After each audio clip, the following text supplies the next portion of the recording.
afternoon.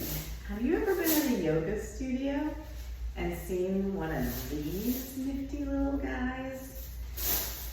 Mine's filled with beans. It's a nice little yoga prop that you can use to add weight to a yoga pose. So one of the ones that I absolutely love to use on my own is in child pose. So this weighs anywhere from 10 to 15 pounds, depending on,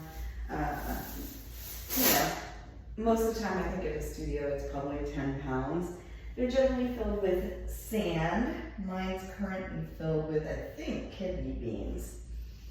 And so one of the uses that I like for the weighted bag is to use it for child's pose. So if you've ever been in a yoga class where a teacher comes and gives you an assisted pressure on your lower back, maybe up on your shoulders, you can kind of do that at home. So I use the strap, and I pick it up in one hand and I take it back behind my body, lower it down.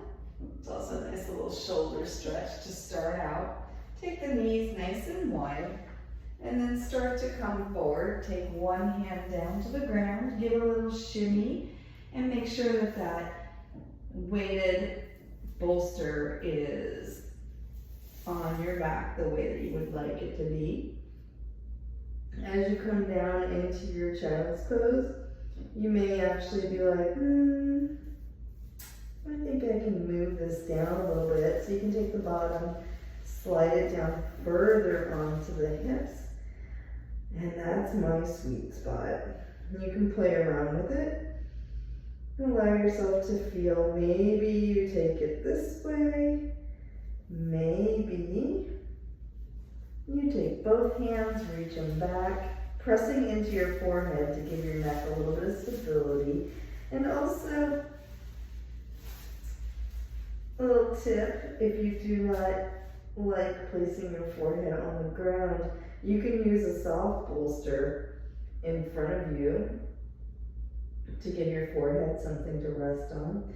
And this feels so nice to allow the spine to release. And you can stay here as long as you want. And then to come up out of it, I mean, does it really matter if that yoga bolster falls off onto the ground? No, it's not gonna hurt anything. So the other way that I like to use this is to go legs up the wall. So you bring your butt as close as you can to the wall. Sometimes this takes a little bit more work to get into.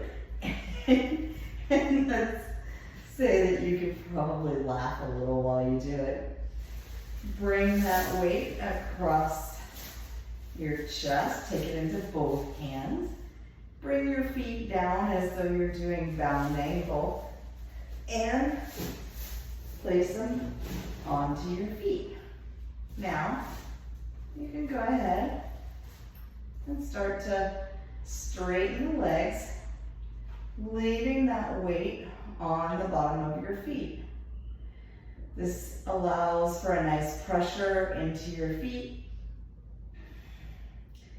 allowing the femurs to press into the hip sockets, and let some of that leg up the wall feel a little bit more supported from the bottom of the feet and the back of the heels. Allow yourself to melt into this shape, and then stay here as long as you like. And to come out of it, you can just slide the feet down, roll up, get a little core workout, release, and bring it down beside you. To come out, you just start to swivel yourself over to the floor. And take a moment here. Make sure that nothing is in your way to get back up. One hand to the floor, swivel around on your butt.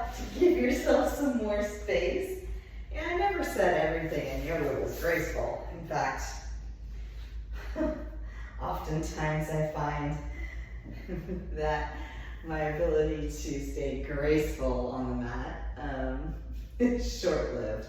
So hopefully that gives you an idea on some of the ways that you can use. Here's another little hint.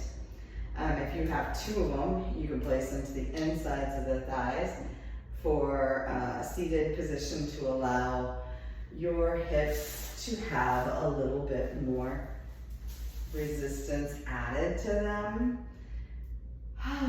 Feels really good. Hopefully that helps you next time you walk into a yoga studio and see one of these little weighted sandbags hanging out, and know ways in which you can use them for yourself, or maybe, you know, you get one for at home for that restorative yoga that you do after work. Have a fabulous day.